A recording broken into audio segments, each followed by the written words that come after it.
Look, this is the fourth round of protests since 2017. So really, what we're talking about is a general, Yeah. Wow. Iranians just can't take it anymore. Now, what is it that they can't take?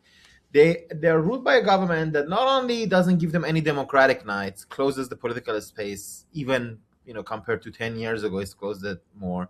Not only it interferes in their daily life, right? You listen to the wrong music, you end up in jail. You're not allowed to drink, obviously, but you're not allowed to also do so many other things, right? So just what is like normal youth life is restricted.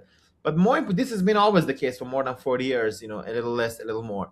But what is more is that the economy has really tanked. So Iranians could not really look forward to a basic, standard of living, right?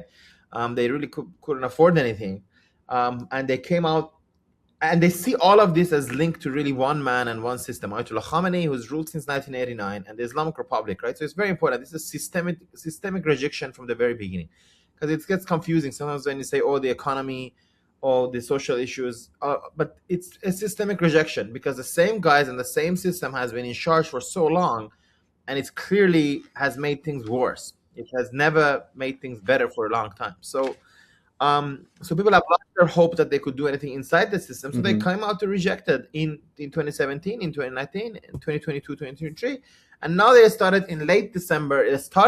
There's always some spark, but the spark is not so important compared to, actually how the movement spreads. So the spark here was the bazaris, these are the merchants, who were doing particularly bad because guess what? I mean, when you're selling things, you have to have a population who can buy it, and where people can't afford anything, it's really bad for you as a seller. And the particular spark was also the spike in Iranian in the US dollar versus Iranian currency. So the Iran was trading at some point, $1 was almost 1.6 million reals, which is actually right now also around that. Like I think yesterday was Wow. 1.59, something like that.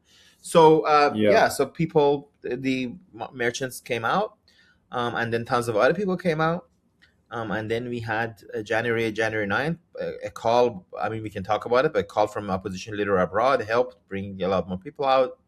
Millions really came out, and the regime